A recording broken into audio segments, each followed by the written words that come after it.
দেখা যাবে না। ফুল স্ক্রিন দেখা লাগবে।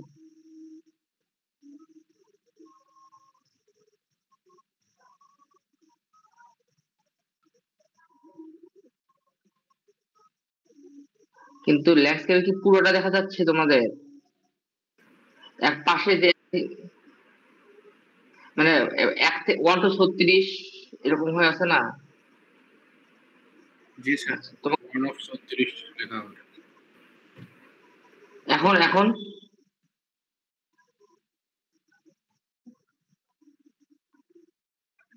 আচ্ছা, এবার দেখো তো। স্যার এবার এইভাবেই ঠিক না? আছে। ওকে, এখান থেকে কি পেনের কোনো অপশন আছে? না, এখানে পেনের কোনো অপশন নেই। আমি জীবনে প্রথম মোবাইলে ক্লাস নিচ্ছি। তো আজকে আমরা খুব সহজ একটা টপিক পড়বো। মানে এই টপিকটা আমি যদি নাও পড়াইতাম তোমরা মানে পারতা, আমার বিশ্বাস। এবং তোমরা আগে থেকে ওইগুলো দেখে আসছো, জাস্ট একটু দেখাইতে হবে তাই দেখাচ্ছি। মেইনলি এর পরের টপিকটা একটু বোঝানোর ব্যাপার আছে, এর জন্য এটা আগে পড়ানো। না হলে আজকে অনলাইন ক্লাস নিতাম না, না নিয়ে শনিবারে পড়াই দিতাম, পড়ানোর পরে হয়তো এটা অনলাইনে পড়ে নিতাম, কিন্তু এটা আগে জানা দরকার। সো আমরা আজকে যে জিনিসগুলো নিয়ে পড়বো এগুলো অ্যাজ এ ইলেকট্রিক্যাল ইঞ্জিনিয়ার বা কম্পিউটার সায়েন্স ইঞ্জিনিয়ার তোমার যতটুকু দরকার ঠিক তেমনই দরকার একজন সাধারণ মানুষকে। কেন সেটা আমরা একটু পড়লেই বুঝবা। তো এই জন্যই এটা একটু বেশি দরকার। তো আমরা যখনই আহ আধুনিক পৃথিবীতে যাই তখন সবার আগে যেটা দরকার সেটা হচ্ছে মেমোরি বা স্মৃতি।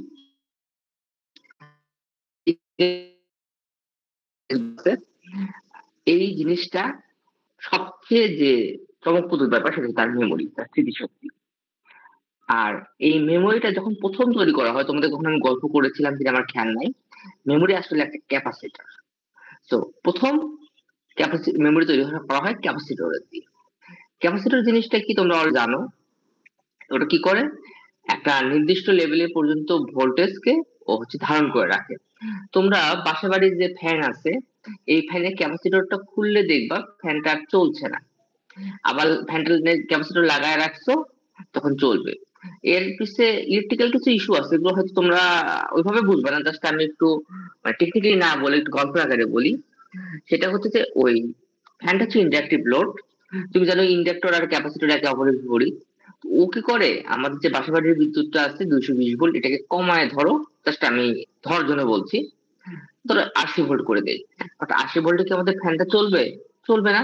এই জন্য দেখা যায় যে আমরা ওর পাশে একটা 400 ভোল্ট বা 350 ভোল্টের একটা ক্যাপাসিটর লাগায় রাখি, যাতে কি ওটা কি করে, যে ভোল্টেজটা ইন্ডাক্টর ফ্যানের ভিতরে ইন্ডাক্টরটা কমায় ফেলছে ওটা যাতেও না কমতে দেয়। ফলে হচ্ছে একটা স্টেবল ভোল্টেজ থাকে।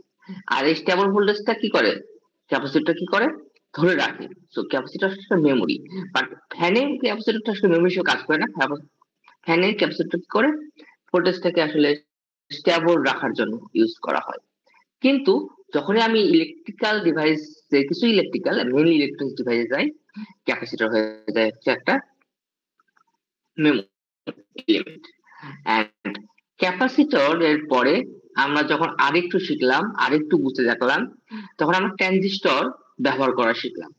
তো যে ট্রানজিস্টরটা প্রথম তৈরি যখন হলো, তখন থেকে আসলে কম্পিউটারের বিপ্লব শুরু হয়েছে। এটা মনে করো যে 1920 থেকে 40 সাল, হয়তো তোমরা পড়ছো আইসিটি তে। আমার ওইভাবে এক্সাক্ট ডেট গুলো মনে নাই। তো এই তখনকার ওই ক্যাপাসিটর গুলো ছিল বিশাল বড় বড়, সেই ট্রানজিস্টর গুলো ছিল অনেক বড় বড়। ধরো একটা এই তোমরা ছোটবেলায় কি হারিকেন দেখছো? তোমাদের শৈশবের সাথে কি হারিকেন জিনিসটা কি পরিচিত? ছোটবেলায়। জি স্যার। আ- আচ্ছা, তো ওই ছোটবেলায় হারিকেন যত বড় ছিল, বা হ্যাজাক ছিল ওই সময় তেল দিয়ে চলতো হ্যাজাক, তো হ্যাজাক যত বড় ছিল ওইরকম ধরে একটা করে ক্যাপাসিটর, সরি ট্রানজিস্টর। কিন্তু এখন কি হয়, এখন তোমাদের যে প্রসেসরটা আছে কম্পিউটারে, তোমরা যারা যারা কম্পিউটারে আহ ইয়া তখন ল্যাপটপে তো আর খুলে দেখো নাই, ডেস্কটপে যারা খুলে দেখছো, দেখবা যে চারখানে একটা ছোট্ট প্রসেসর আছে, যে আমাদের ইয়ারবডের যে গুলো যে আমরা কিনি, ইয়ারবডের মানে তোমার হচ্ছে হেডফোন গুলো রাখার যে বটটা, ওইটার হচ্ছে চেয়েও ছোট। উম, ধরো 2টা পয়সার সমান হবে হয়তো, এরকম একটা ছোট্ট ছোট সব আমাদের প্রসেসর থাকে। আর ওই প্রসেসরের মধ্যে আমার থাকে লক্ষ লক্ষ ট্রানজিস্টর। আগে কত বড় ছিল, এখন কত ছোট হয়ে গেছে। তো এই জিনিসগুলো খুব মানে জানার জন্য দরকার, নিজে জানার জন্য। তো আসো আমরা একটু মেমোরিতে চলে যাই। তো যখনই মেমোরির ব্যাপারটা আসে, মেমোরি আসলে অনেক টাইপের হয়ে থাকে। এটা হচ্ছে আমার কি ধরনের প্রয়োজন, কত স্পিড দরকার, এই সবকিছু বেসিসে আমরা কম্পিউটারে বিভিন্ন ধরনের মেমোরি ইউজ করি। তো এইখানে যে কম্পিউটারে যে মেমোরি গুলো ইউজ করি, তার মধ্যে সবচেয়ে স্পিডি যে মেমোরি সেটা হচ্ছে রেজিস্টার। তাইলে এখন কোশ্চেন হতে পারে যে আমরা তো সবচেয়ে স্পিডে যে মেমোরি সেটা হচ্ছে রেজিস্টার, তাহলে আমি কেন র্যাম ইউজ করি, কেন আমি রম ইউজ করছি, আবার কেন আমি বিভিন্ন ক্যাশ মেমোরি ইউজ করছি, এই ব্যাপারগুলো আসে। দেখো, তোমার সিম্পলি তোমার বাসায় তুমি সবকিছু কিন্তু সব দামি কেনো না, হয়তো একটা জিনিস খুব দামি কেনো, বা ধরো তোমার শখের একটা জিনিস আছে, সেই জিনিসটা তুমি খুব যত্ন করে রাখো। সেরকম এই যে রেজিস্টার যেটা আছে, রেজিস্টার খুবই ফাস্ট একটা মেমোরি, কিন্তু এইটা যদি আমি ডিজাইন করতে চাই, এখানে প্রচুর কষ্ট পড়ে যাবে।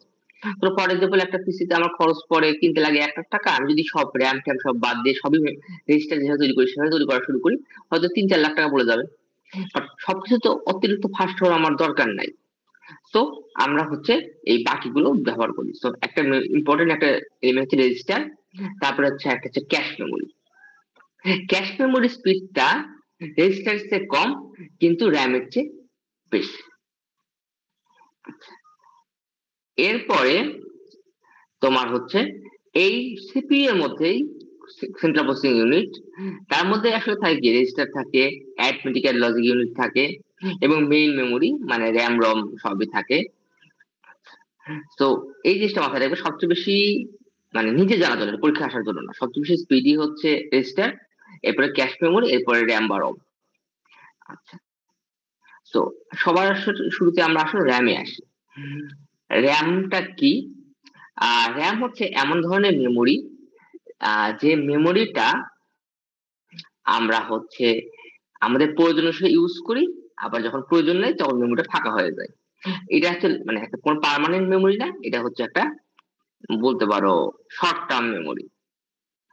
আচ্ছা, তো আমরা যখন কম্পিউটারে কিছু একটা রান করি, ধরা যাক তুমি হচ্ছে কোডিং করবা, পাইথন ওপেন করছো, পাইথনে কিছু ওপেন করছো, আমি ধরো জুপিটার নোটবুক ইউজ করি, তুমি গুগল কোলাবে ইউজ করতে পারো, বা অ্যানাকন্ডা আছে, যাই হোক সার্কেলিস। তো যখনই তুমি আমি যে জুপিটার নোটবুকটা ওপেন করলাম, তখন যেটা হয় ওইটা চালু হচ্ছে র্যামে। তো আমার র্যাম যত বেশি হবে, আমার ওই স্পিডটা তত বাড়বে। কিসের স্পিডটা বাড়বে? আমার যে গুগল কোলাব আছে বা গুগল ক্রোম আছে বা যে সফটওয়্যারটা আমি ইউজ করছি, ওই সফটওয়্যারের রানিং স্পিডটা বাড়বে। তো ধরো দরকার নেই, আমি একটা প্র্যাকটিক্যাল উদাহরণ দিই। তো আমি যখন আমার পুরো একটা পিসি আছে, এখনো চলে 2012 সালে, ওর র্যাম ছিল হচ্ছে 2 জিবি, অ্যান্ড সেকেন্ড জেনারেশনের প্রসেসর, আর কোর i3, আর তখন তো এসএসডি ছিল না, এসএসডি ইয়ে আসে নাই, তখন হচ্ছে প্রসেসর, আর ওটা কি ছিল, ও এটা কি বলে, হার্ড ডিস্ক ছিল এটা। তো আমি যখন তখন 2017 সাল, আমি যখন কাজ করতে যাচ্ছি ম্যাটল্যাবে প্রোগ্রাম করব, তোমরা ম্যাটল্যাবে কাজ করছো কি করে জানি না, ম্যাটল্যাব রিসার্চের জন্য ভালো একটা প্রোগ্রামিং সফটওয়্যার। তো আমি দেখি আমার পিসি অনেক স্লো, মানে আমি ম্যাটল্যাবে অন করতে আমার হচ্ছে 10 মিনিট লাগে। তখন আমি কি করলাম, আমি একটা এক্সট্রা র্যাম লাগাই দিলাম, এক্সট্রা র্যাম লাগাই দিয়ে 2 জিবি কে 6 জিবি বানাইলাম। তো তারপর থেকে আমারটা ভালো চলছে। আচ্ছা, এরপরে তো আমরা র্যাম ইউজ করলে কি হয়, ওভারঅল স্পিডটা বেড়ে যায়, এবং র্যাম যত বাড়াবো আমার স্পিড তত বাড়বে। বাট র্যামের স্পিডটা রেজিস্টার বা ক্যাশ মেমোরির চেয়ে তুলনামূলক কম। অ্যান্ড র্যাম ছাড়াও আরো মানে মেমোরি আছে, যেমন হচ্ছে হার্ড ডিস্ক, এসএসডি। এসএসডির কথা বলতে গেলে যেটা হয়, আমরা যে হার্ড ডিস্ক ইউজ করতাম, হার্ড ডিস্ক বেশ স্লো ছিল। বাট আমরা এখন কি করি, মানে এখন আগে যেটা করছি 4-5 বছর আগে, আমরা হার্ড ডিস্ক তো থাকতো, আর ছোট্ট একটা রেজিস্ট্রি লাগে, ওই রেজিস্ট্রি থাকতো কত, ধরো 128 জিবি সামথিং, আর হার্ড ডিস্ক 1 টেরা থাকতো। তো আমরা কি করতাম, এসএসডি দিয়ে উইন্ডোজটা সেট আপ দিতাম, তাহলে কি হতো, আমার পিসির ওভারঅল স্পিড বাড়তো। আচ্ছা, বাট এখন আমরা যেটা করি, এখন তো সব পিসিতে আমরা হচ্ছে আসলে হার্ড ডিস্কটা মোটামুটি অ্যাভয়েড করি, এসএসডি ইউজ করি। তার ফলে কি হয়, আমার উইন্ডোজে যেমন স্পিড বাড়ে, ওভারঅল যে কোনো আমি ডাটা যদি ইউজ করতে চাই, আমার যেগুলো হচ্ছে রাখা আছে, মানে সেভ করা আছে, ডাউনলোড করা আছে, সেগুলো বেড়ে যায়। আর এখন তো অনলাইনের যুগ, তো এখন আমাদের অনেক কম পরিমাণ ডাটা আসলে তোমার কম্পিউটারে রাখতে হয়। আগে তো আমরা সব জমায় রাখতাম, এখন ইউটিউবে যাব, আমরা যে কোনো কিছু পেয়ে যাবো। তোমাদের এখান থেকে কোনো কোশ্চেন আছে? আমি কিন্তু গল্প বললাম অ্যাকচুয়ালি। Any question? ও স্যার। আচ্ছা, আমার কথা কি নেট স্পিডে কোনো ঝামেলা হচ্ছে? না স্যার, ঠিক আছে। আচ্ছা, এখন তোমাদের ঢাকা এরিয়ার বাইরে থাকি, তো মানে ঢাকা এরিয়ার বাইরে থাকি, বাট ওই এরিয়ায় থাকি, তো নেট স্পিড সহজে যায় না কারেন্ট গেলে। আচ্ছা, এবার আসো, এই যে এখানে একটু গল্প বলছে, যখন তুমি ওই যে আমি তুমি বললেন যে মাইক্রোসফট ওয়ার্ড লোড করো, তখন আসলে র্যামে এটা ওপেন হয়, এই কথাগুলো বলে ফেলছে অলরেডি। এখন র্যাম টু টাইপস, একটা হচ্ছে এস র্যাম, একটা হচ্ছে ডি র্যাম। যেটা ডি র্যাম, এটা ক্যাপাসিটর ইউজ করে। ক্যাপাসিটর হচ্ছে বেসিক মেমোরি এলিমেন্ট। তো যখন ডি র্যাম এর হিসাবটা আসবে, তখন হচ্ছে এরা ক্যাপাসিটর ইউজ করবে। বাট এস র্যামটা একটু স্মার্ট, কিন্তু এস র্যামে কোনো ক্যাপাসিটর ইউজ করা হয় না। আচ্ছা, এই কারণে কি হয়, যেহেতু ক্যাপাসিটর ইউজ করতে হয় না, এটার হচ্ছে পাওয়ার ফ্লোটা মোটামুটি কনস্ট্যান্ট রাখতে হয়। আর আরেকটা কাজ করতে হয়, এটাতে মনে হয় এটাতে কোনো রিফ্রেশ করতে হয় না। বাট যেটাতে ডিরাম, ওখানে আবার রিফ্রেশ করতে হয়। তো আমরা ডিরাম পড়বো না, কারণ হচ্ছে ডিরামটা অনেক ব্যাকডেটেড। তো আমরা যে র্যাম গুলো ইউজ করি, এগুলোতে আসলে ক্যাপাসিটি ইউজ করা হয় না, তো আমরা এস র্যামটাই পড়বো। আচ্ছা, তো এস র্যাম নিয়ে যদি আমি কথা বলতে, এটা একটা বেসিক টাইপ অফ র্যাম, যেটা নিয়ে আমরা পড়বো, যেখানে কি থাকে, দুটো ট্রানজিস্টর থাকে। আচ্ছা, ট্রানজিস্টর, আর যেগুলো কি করা হয়, যে বিট লাইনের সাথে আমাদের অ্যাক্সেস দেয়। তো এইগুলো নানা ফর্মে হতে পারে, এই বাংলা কথাগুলো তোমরা পড়ে নাও, আমি এখান থেকে দেখায় দেই। এই যে দুই পাশে দুটো হলুদ লাইন আছে, আমি তো আসলে আমার মাউসের কার্সার নাই, আমি মানে পয়েন্ট দিতে পারছি না। দেখো বিএল লেখা আছে, বিএল দিয়ে দুই পাশে দুটো হলুদ লাইন টানা আছে। হুম, এগুলো হচ্ছে বিট লাইন। আচ্ছা, এরপরে দেখো তোমার 1 আর 2 চিহ্ন দেওয়া আছে, 1 2 3 4, এখানে 5 6। এই যে 6টা জিনিস দেখতেছো, এই 6টা হচ্ছে 6টা ট্রানজিস্টর। ট্রানজিস্টরের চিহ্ন আমরা যখন অ্যানালগ ইলেকট্রনিক্স পড়ছিলাম, তখন এই টাইপের এটা আসলে মসফেটের চিহ্ন এরকম দিয়ে রাখছিলাম আমরা, আর ট্রানজিস্টর এই টাইপের একটা চিহ্ন দেখছিলাম। তো এগুলো হচ্ছে ডিজিটাল ইলেকট্রনিক্সে আমরা হচ্ছে এই টাইপের ট্রানজিস্টর গুলো ইউজ করি। এখানে হচ্ছে 6 ট্রানজিস্টর ইউজ করা হচ্ছে। এই 6টা ট্রানজিস্টর মিলে আমাদের একটা সিম্পল এস র্যাম সেল আমরা গঠন করছি। এটা কি 60 ক্যান, কারণ হচ্ছে এটা 6টা ট্রানজিস্টরের মাধ্যমে গঠন করা হয়েছে। আচ্ছা, এখন এই 1 আর 2 যে ট্রানজিস্টর আছে, আর কি 3 আর 4, আমি এখানে আকার কোন জায়গা আছে, make a copy available offline star share export, একটা পাচ্ছি না গো। এখানে তো দেখি,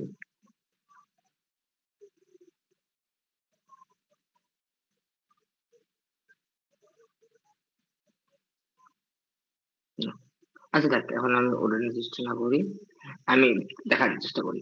তো এইটা হচ্ছে স্যার বেসিক হচ্ছে এসএম সেল, এন্ড এইটাকে এই যে এই 1 আর 2 আর 3 আর 4 কে মিলে 1 আর 2 একসাথে একটা ডায়োডের মতো কাজ করে।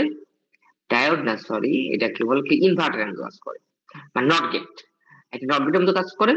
আর 3 আর 4 একসাথে একটা নট গেটের মতো কাজ করে। সো এই দুটো একসাথে করলে যে এটা একটা নট গেট, এইটা আর একটা নট গেট। সো এইটার স্ট্রাকচারটা অনেক সিম্পল হয়ে যায়। আচ্ছা, এবার দেখো তোমার এইখানে যে এস র্যামটা আছে, এইটা একটা একটা ইনভার্টার কিভাবে সে কাজ করে, এটার দুটো পার্ট আছে। আচ্ছা, ওটা একটু পরে দেখেন, তার আগে বেসিক আইডিয়া গুলো ক্লিয়ার করে নিই। এরপর দেখো এই এসএম সেলটা এখানে কি করছি, দুই আর এই 1 আর 2 এখানে মিলে একটা ডায়োড, সরি ইনভার্টার নিচ্ছি, আর 3 আর 4 মিলে একটা ইনভার্টার করছি, করে সেম কাজটা আমরা করতে পারি। আর এইটাকে আসলে এই ভাবে রিপ্রেজেন্ট করা যায়। বাট এটাকে আমরা নানা ভাবে ডিজাইন করতে পারি। যেমন এইখানে, এখানে দেখো এই পাশের ট্রানজিস্টর, এ পাশে ট্রানজিস্টর ঠিক আছে, নিচে দুটো ট্রানজিস্টর আছে, কিন্তু উপরে যে দুটো ট্রানজিস্টর এখানে দুটো রেজিস্ট্যান্স লাগানো আছে। যেখানে একটা রেজিস্ট্যান্স, এখানে একটা রেজিস্ট্যান্স লাগানো আছে। এই রেজিস্ট্যান্স কেন লাগাইছি, এই রেজিস্ট্যান্সটা লাগাইলে প্রপার্টি চেঞ্জ হয় না, কিন্তু এক্সট্রা ট্রানজিস্টর লাগে না। বাট সায়েন্টিস্টরা যখন এইভাবে রেজিস্ট্যান্স লাগায় দেখলেন, তখন দেখলেন পাওয়ার লস অনেক বেড়ে যায়, হিটিং হয়। তো আমার টার্গেট কি, আমার ল্যাপটপটা, আমার কম্পিউটারটা হিট হবে না। সো আমাকে কি করতে হবে, আমরা স্বাভাবিকভাবে এই জন্য এটাকে আমরা অ্যাভয়েড করি, আমরা স্বাভাবিকভাবে এই টাইপের ট্রানজিস্টর গুলো ইউজ করে থাকি। এখন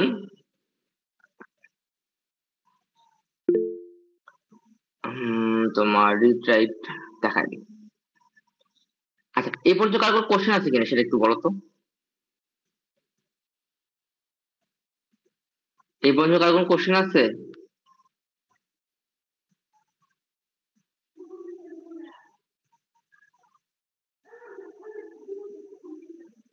আমি কি তোমাদের সাথে আছি?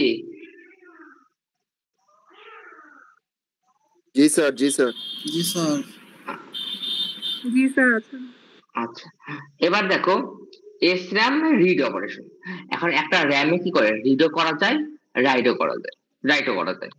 তো ধরো এখানে এই লাইনে বিএল এ 1 দিচ্ছ, এখানে 0 দিচ্ছ, তাহলে এখানে যদি বিএল এ 0 দাও, তাহলে এই ট্রানজিস্টর দিয়ে পাস করবে, করার পরে যখন আমার ঠিক দেখাইতে পারতেছি না রে, ঠিক যদি আমি হচ্ছে ইনভার্টার কাছে যাই, ইনভার্টারের এই পাশে কি 0, তাহলে উল্টো পাশে যায় কি হবে 1, তাহলে এই পাশে যদি কিউ কমপ্লিমেন্ট হয়, উল্টো পাশে কি হবে কিউ।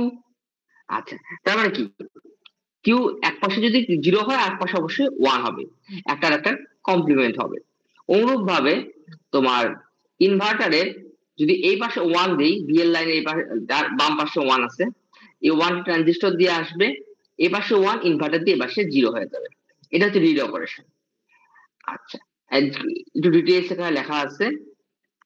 এন্ড এখানে একটা কাজ করা যায়, যখন এই রিড অপারেশনটা হয়, তখন এই পাশে 0 ভোল্ট, এ পাশে 1 ভোল্ট, এ পাশে 0 ভোল্ট, 2 ভোল্ট, এভাবে চেঞ্জ হয়।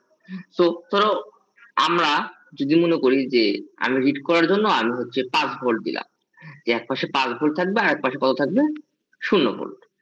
এখন 0 থেকে প্রথমে 1 হবে, 2 হবে, 3 হবে, 4 হবে, 5 হবে, তো অনেক সময় লাগবে। যদি এত সময় নেই, তাহলে তো আমার অপারেশন স্লো হয়ে যাবে।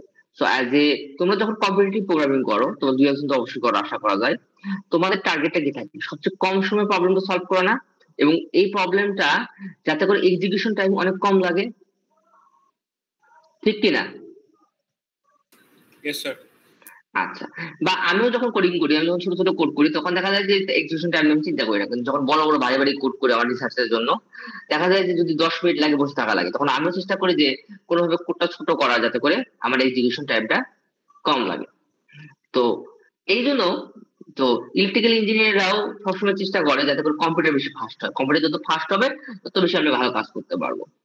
তো তারা যেটা চেষ্টা করছে যে 0 থেকে তো 5-এ হবে, 0 থেকে যখন 1 হলো, 0 থেকে যখন হাফ হলো, তখন তো একটা ভোল্টেজ ডিফারেন্স ক্রিয়েট হলো। তাহলে আমরা যদি এই ডিফারেন্সটা কোনো একটা লাইনের মাধ্যমে ডিটারমাইন করতে পারি, তাহলে আমরা আগেই শেষ করে ফেলছি না, যে ডিফারেন্স, তো ওই ডিফারেন্সটা ধরে আমরা আগে ইনডিউস করে ফেলবো। তো আমার ধর এই পাশে 0 ভোল্ট আছে, এই পাশে 5 ভোল্ট হবে, আমার দরকার নেই, আমার জাস্ট যখনই 0.2 ভোল্ট আসছে বা 1 ভোল্ট আসছে, আমি ধরেছি যে একটা নির্দিষ্ট লাইন আছে। তো নিচ যে একটা নীল লাইনটা আছে, ওই নীল যে লাইনটা আছে, এই লাইনটা এই ডিফারেন্সটা বিচার করে ফেলে, ফলে আমার এই স্টেপটা আরো রিডটা খুব তাড়াতাড়ি করে। আচ্ছা, এরপরে এই রিডের কথাগুলো লেখা আছে, কিভাবে রিড করছে না করছে, আমি কনসেপ্টটা তোমাদের দিয়ে দিলাম। এবার রাইট। আচ্ছা, রাইটটা তো আমি আগেই বলছি যে কিভাবে রাইট করে, তোমরা রিডিং করলে বুঝবা। এরপরে এস্টামের কিছু অ্যাডভান্টেজ এন্ড ডিসঅ্যাডভান্টেজ আছে। যেমন কি এস্টামের প্রাইসটা অনেক কম।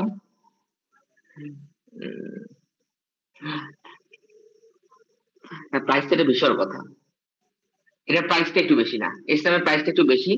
আর আমরা পড়ি একটু দেখি, এস্টামের পাওয়ার কনজারভেশনটা কি লো। আচ্ছা, আর ডিরামের, আচ্ছা একটা বলি, তারপর হচ্ছে এটা ফাস্ট, অবশ্যই ডিরামের যেটা ফাস্টার, কারণ ডিরামে কি ক্যাপাসিটর ইউজ করি, এখানে ক্যাপাসিটর ইউজ করি না। তারপর কি বলছে, এটা হচ্ছে স্পিড সেন্সিটিভ কেস, মানে এটা হচ্ছে লম্বরক বেশি স্পিডি। আর ডিরামে কি হয়, মেমোরি কম লাগে, লেস মেমোরি ক্যাপাসিটি লাগে, কস্টটা কম লাগে। হ্যাঁ, আর হচ্ছে ফলে হচ্ছে এটা কি, ডিরাম এর যদি কস্ট কম লাগে তাহলে এসরাম এর কি হবে, এসরাম এর কস্ট হায়ার দেন ডিরাম। আর কি, আর এসরাম এর যে ডিজাইনটা, এটা ডিরাম হচ্ছে কি কমপ্লেক্স, তো ডিরামের যেটা হবে সেটা হবে কি সিম্পল। দেখো এসরাম এর অ্যাডভান্টেজ আছে, এখান থেকে কিন্তু পরীক্ষা আসতে পারে। এটা মনে হয় কোন একটা পরীক্ষা আসছিল, আমি প্রিভিয়াস কোশ্চেন দেখছিলাম যে এসরাম এন্ড ডিরামের কম্পারিজন দেখাও। আচ্ছা, এটা একটু পড়ে নিবা।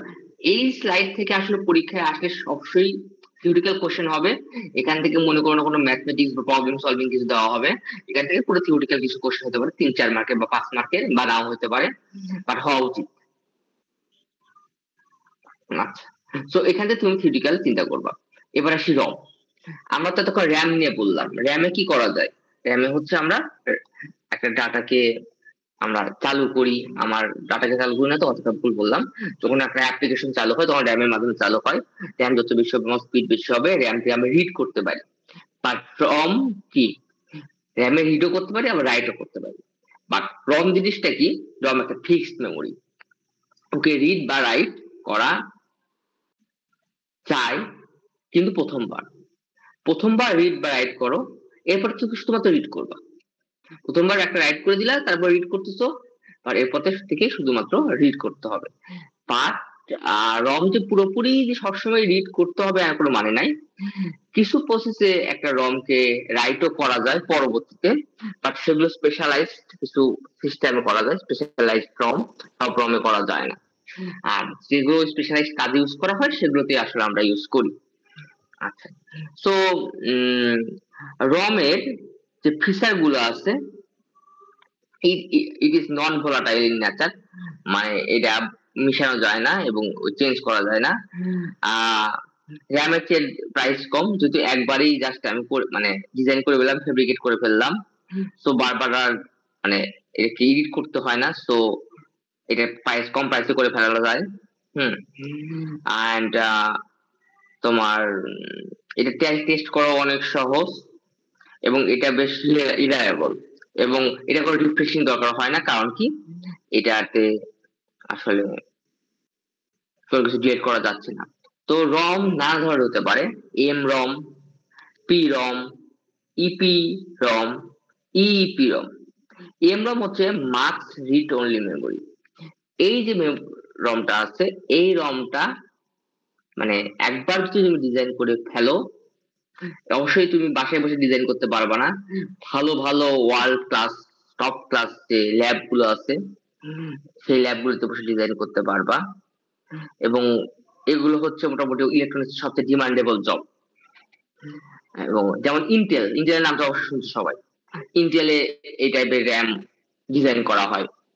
তারপরে হচ্ছে স্ন্যাপড্রাগন, ওই এই টাইপের যে প্রসেসর কোম্পানি আছে, প্রসেসর যারা ডিজাইন করে বা এই টাইপের রম যারা ডিজাইন করে, ওরা আসলে এই টাইপের জিনিস তৈরি করে। সো এমরম এর একটা বেসিক ধারণা দিই, এগুলো আমরা একটু পরে দেখবো।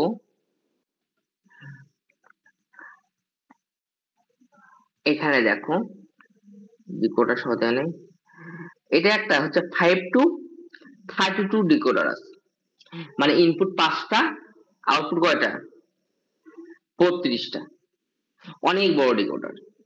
আচ্ছা, এই ডিকোডারের সাথে দেখো কটা, 8টা অর গেট লাগানো আছে, তাই না? প্রত্যেকটার সাথে কি আছে, শর্ট করা আছে।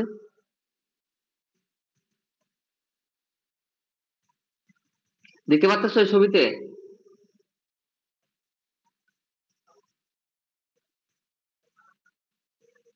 Hello,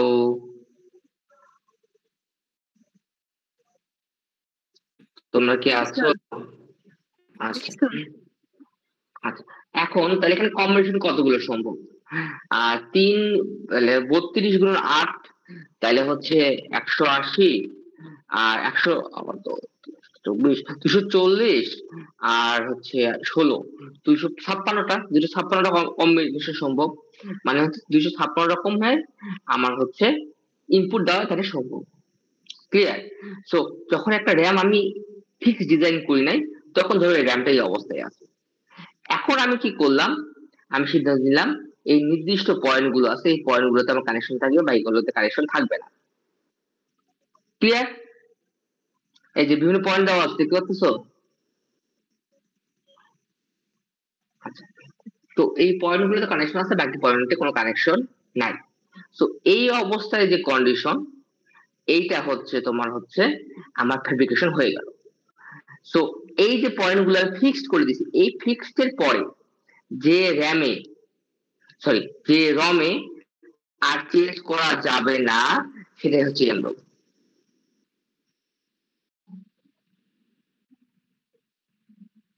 clear? আচ্ছা আচ্ছা, এরপরে এখন এটা কিন্তু এই যে এরকম করে একটা ডিজাইন করে ডিজাইনের পরের স্টেপে এখানে ফিক্স করে দিয়েছি। বাট এবার কি করলাম, এর পরের বার যে এরকম একটা ডিজাইন আছে, ঠিক আছে এই ডিজাইনটা, এরপর আমি প্রোগ্রাম করে এইরকম একটা ডিজাইন তৈরি করে ফেললাম। নট অ্যাজ ইউজুয়াল ফেব্রিকেশন, আমরা কি করছি, প্রোগ্রাম করে কিছু পয়েন্টে আমি কানেক্ট করে দিচ্ছি, কিছু পয়েন্টে আমি ডিসকানেক্ট করে দিচ্ছি। রমের কিছু পয়েন্ট কানেক্টেড আছে, কিছু পয়েন্ট ডিসকানেক্টেড আছে ইউজিং প্রোগ্রাম। তখন এটাকে বলা হয় programmable read-only memory. It's more perfect কারণ এবং মোর ইজি, কারণ একটা জিনিস ফেব্রিকেট করার সময় প্রত্যেকটা পয়েন্ট একটা একটা করে ঠিক করে দেওয়া, যেখানে ন্যানোমিটার রেঞ্জের কিছু এই ট্রানজিস্টর গুলো, সেক্ষেত্রে যতটা সহজ তাকে যদি আমি কোড করে দেই, করে বলতে এই পয়েন্টে হবে, বাকি পয়েন্ট গুলো মানে আমি ইউজ করব না, সেক্ষেত্রে এটা আমার জন্য আরো বেশি অ্যাডভান্টেজ দেয়। সো সেটা হচ্ছে প্রোগ্রামেবল রিড-অনলি মেমোরি। এই কাজগুলো আসলে আমরা পুরোপুরি ল্যাবেই করি, আমরা প্র্যাকটিক্যাল লাইভে কখনো মানে যদি ওই রকমের ল্যাবে চাকরি না করি আমরা আসলে সুযোগ পাবো না। আচ্ছা, এরপরে হচ্ছে ইপিরম। এটা কি erasable programmable read only memory. আচ্ছা, ইপিরম এর যে ব্যাপারটা, এটা একটু মজাদার। ও হচ্ছে কি করবে, এরকম একটা র্যাম কে ফেব্রিকেট করে তো প্রোগ্রাম করে এরকম একটা র্যাম পরিণত করলো, বুঝলাম যে নির্দিষ্ট পয়েন্ট পয়েন্ট আছে, সেই পয়েন্ট গুলোতে ইনপুট দিলে আমি আউটপুট পাবো, আমার র্যামের যে প্রয়োজন সেই হিসেবে আমি ডিজাইন করব। আচ্ছা, এখানকার আমরা আসলে ডিজাইনিং তোমাদের শেখাবো না, কারণ ডিজাইন অনেক উপর লেভেলের জিনিস। আচ্ছা, তো কিন্তু এটাতে যে করা হয়, তোমার এক ধরনের লেজার আছে সম্ভবত, সেই লেজার দিয়ে এই হার্ডের লাইটটা ফেলা হয়, তখন এটা ইরেজ করা হয়। ইরেজ করা মানে কি, মুছে ফেলা, ইরেজার রাবার। ঠিক, আমি পেন্সিলে কলমে কালি যেমন মুছে ফেলি, সেরকম আমরা ইরেজ করতে পারি। তো ইরেজ যদি করে ফেলতে পারি এরকম লেজার দিয়ে, তাহলে এটাকে আবার প্রোগ্রাম একটা জিনিসই ইউজ করতে পারবো, রং। ক্লিয়ার?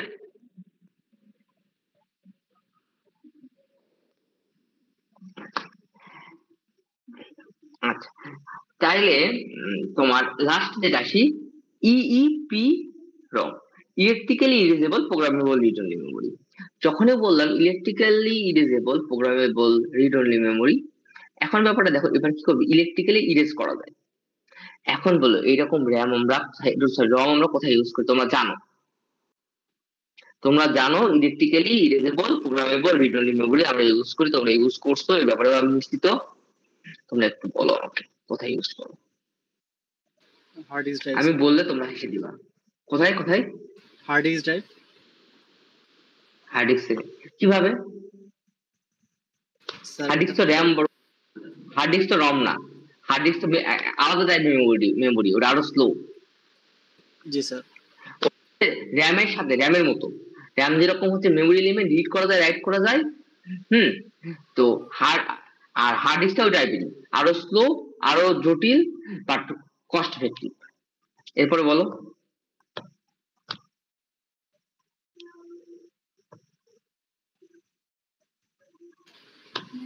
স্যার প্রসেসরের কথা বলতেছেন? কোন কাইন্ড অফ প্রসেসর তো এরকমই স্যার। র্যামই আমরা ইউজ করি, কিন্তু আমরা কোথায় ইউজ করি জিনিসটা, মানে এই ইইপি রম এটা কোথায় ইউজ করি, তোমরা ইউজ করছো, এবং এটার যে অ্যাডভান্টেজটাও তোমরা অনেকেই নিছো অলরেডি। আমার প্রজেক্ট করার সময় অনেকেই অ্যাডভান্টেজ নিছো, অনেকখানি হয়। আমি একটা খালি জানতে চাচ্ছি। আচ্ছা দেখো, একটু গল্প বলি। তুমি তো তোমার বিভিন্ন রকম প্রজেক্ট করো তাই না? প্রজেক্ট গুলো করার সময় তোমাদের অনেক টাকা খরচ হয় না? প্রায় সিম্পলি একটা যদি লাইব্রেরি রোবট কিনতে চাও, বানাইতে চাও, তোমার দেখা যায় যে প্রায় 2,000-3,000 টাকা পড়ে গেছে। আমি জানি না এখন মাইক্রোসফটের দাম কেমন, বাট সেম জিনিসটাই আরো সুন্দর করে ফেব্রিকেট করে, কত সুন্দর একটা স্টেজ এনে এলাকায় খেলনা বিক্রি করে। এগুলো তো বাংলাদেশে খেলনায় তৈরি হয়, এগুলো গুলিস্তানে তৈরি হয়। ওই খেলনার দাম পরে হচ্ছে 700-800 টাকা। আমি কিছুদিন আগে আমার ভাগ্নিকে একটা ছোট্ট ওই যে কি বলে প্লেন না হেলিকপ্টার কিনে দিলাম, দাম 800 টাকা। যদি ওই হেলিকপ্টারের জন্যই ওই মোটরটা কিনতে যাই, আমি এখন কিনি নাই, মানে আমি আজ থেকে 6 বছর আগে কিনছিলাম, লাগছে 2,000 টাকা। তাহলে ওই মানে হেলিকপ্টারের মোটরটার দাম, যেটা উঠতে পারবে ওরা সক্ষম, তার দাম 2,000 টাকা। তাহলে হেলিকপ্টারের দাম কমে 800 টাকা। এগুলো জানার ব্যাপার আসে না? এই ক্ষেত্রে মোটরের ওটা হচ্ছে প্রাইসিং এর যে জিনিসটা হয়, এটা হচ্ছে অনেক মানে বড় ব্যাপার। ওই প্রাইসিং এর দিকে আমরা যাব না। আমি আমি তোমাদের সাথে আছি। জি স্যার। হ্যালো, আচ্ছা, মোট প্রাইসিং এর দিকে যাবো না। আমাদের যে মেইন ব্যাপারটা সেটা হচ্ছে যে আমরা যে আরডিনোটা ইউজ করি। দেখো, এই আরডিনোতে একটি মাইক্রোপ্রসেসর বলা যায়, হ্যাঁ, মাইক্রো হচ্ছে কন্ট্রোলার। আরডিনো মিলে একটা মাইক্রো কন্ট্রোলার, যার মধ্যে মাইক্রোপ্রসেসর থাকে, মানে পুরো একটা কম্পিউটার সিস্টেম থাকে। বাট স্বাভাবিকভাবে আরডিনোতে আমরা একটা কোড লিখে আমরা কি করি, আমরা রান করি, আমরা প্রোগ্রাম চালাই, ঠিক আছে? জি স্যার। আমরা যখন একটা কোড লিখি, হ্যাঁ, বা মেইন যে সিস্টেম, কম্পিউটার সিস্টেম, এই সিস্টেমের জন্য যে মেইন রম, এই রমের প্রোগ্রাম যেটা আছে, এটা আমি চেঞ্জ করতে পারি না। দেখো, র্যামের যে ডাটা আছে, কম্পিউটার যদি বন্ধ করে দাও, র্যামের সবকিছু মুছে যাবে, হারিয়ে যাবে, কিন্তু রমের ডাটা কিন্তু হারাবে না। রমের ডাটা কিন্তু তুমি চেঞ্জ করতে পারবে না। তো আরডিনোটা আমি কোড লিখলাম, লিখে আপলোড করে দিলাম। আপলোড করে দেওয়ার পরে ওটা কিন্তু রোমে থেকে গেল। এই জিনিসটা তোমার হচ্ছে 100 বা 200 বা 300 বার ইউজ করো, তোমার ওইভাবে কাজ চলবে। কিন্তু ওইটার উপরে যদি তুমি আবার আপলোড করে দাও, আগেটা কিন্তু হারিয়ে যাবে। এটা কি ইলেকট্রিক্যালি কি করতেছে, ইরেজ করে দিচ্ছে। ক্লিয়ার? জি স্যার। সো আরডিনো ইউজ করে হচ্ছে এই র্যামটা। সো এটা আবার এরকম হয়ে গেছে কেন? আমি তো গল্প বলতে বলতে উঠে দিতে গেছিলাম।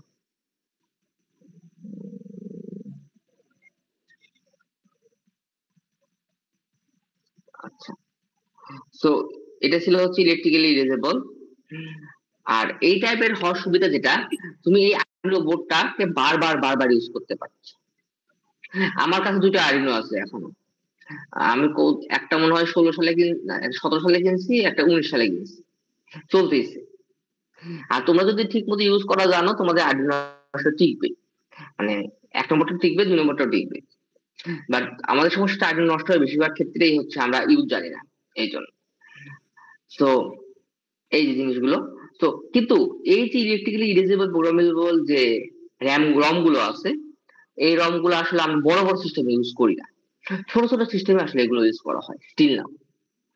যেমন আরডিনোর মতো ছোট একটা মাইক্রো কন্ট্রোলার। বাট পিসিতে কি আমরা এরকম কিছু ইউজ করি না? করতেও পারতে পারি সুপার কম্পিউটার বা খুব বড় লেভেলের কম্পিউটার, কিন্তু স্বাভাবিকভাবে যে আমরা যেগুলো ইউজ করি এখানে এরকম কিছু ইউজ করা হয় না।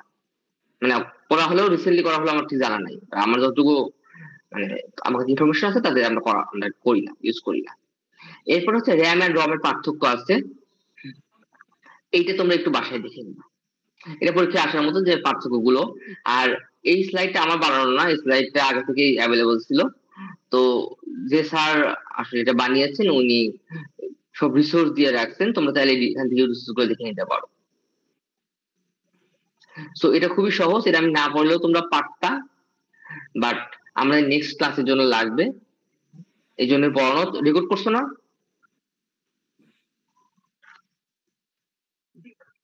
আচ্ছা, তাই তো হয়ে গেল। আর এই আর কিছু না, মোটামুটি স্ক্রিন শেয়ার অফ করে দেই। স্যার এটুকু বলো। একটা ইয়া ছিল যে গতকালকে হচ্ছে ইমন আপনাকে ফোন করছিল, আমাদের ওই কম্পোনেন্ট পাওয়া যাচ্ছে না আর কি একুরেটলি। হ্যাঁ, ওকে তো বলছি ও যেভাবে করতে যাচ্ছে সেভাবে করুক, সমস্যা নেই। ওকে আচ্ছা, আর কিছু?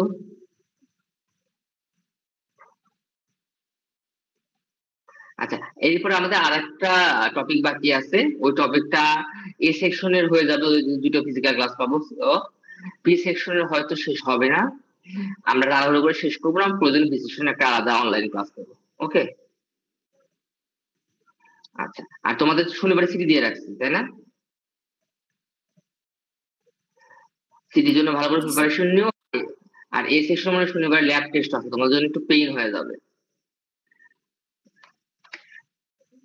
ওকে, তোমরা একটু কষ্ট করে ম্যানেজ করে নাও। আর কার কোনো কোশ্চেন আছে?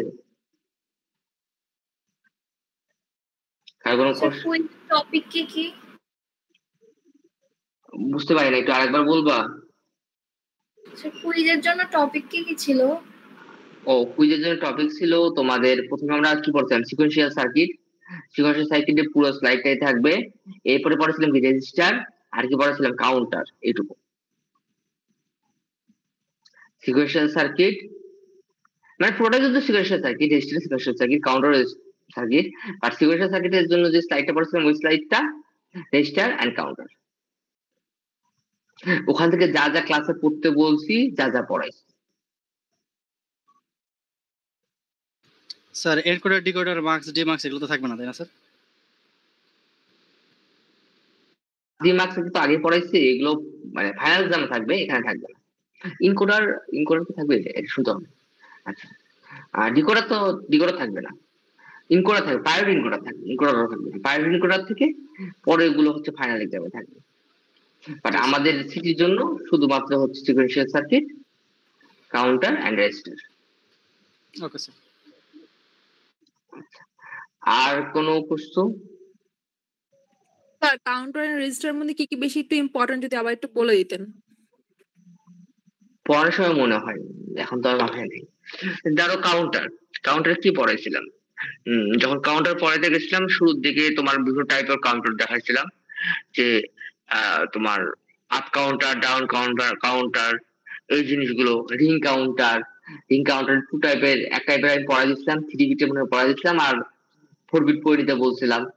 হ্যাঁ, একটা কাউন্টার কিভাবে ডিজাইন করতেছে, যদি বিট বাড়ে তাহলে কাউন্টারে তাহলে কি করতে হবে, ধরো বইয়ে দেওয়া আছে 2 বিটের একটা, মানে বা স্লাইডে দেওয়া আছে 2 বিটের, ওটা যদি 5 বিট হয় কি হবে, বা কাউন্টার দিয়ে টাইমিং ডায়াগ্রাম যেগুলো আছে এগুলো কেমন হবে। ঠিক রেজিস্টারে যাও, রেজিস্টারেও একই জিনিস। রেজিস্টার তো 4 ধরনের রেজিস্টার আমি পড়াইছি মেইনলি, বা এগুলো এমনিতে দেখা গেছি 4 ধরনের, ওগুলো হচ্ছে ইম্পর্টেন্ট। তো ওই 4 ধরনের টাইমিং ডায়াগ্রাম কেমন হয়, 4 ধরনের রেজিস্টার আমি কিভাবে ডিজাইন করতে পারি, এগুলোই। Okay sir. আচ্ছা, আর কিছু? আচ্ছা, তাহলে আমি ফোন রাখলাম। তোমরা ভালো থাকো, সবাই ভালো মতো পড়াশোনা করো। আর কোনো সমস্যা হলে আমাকে টেলিগ্রামে নক দিতে পারো।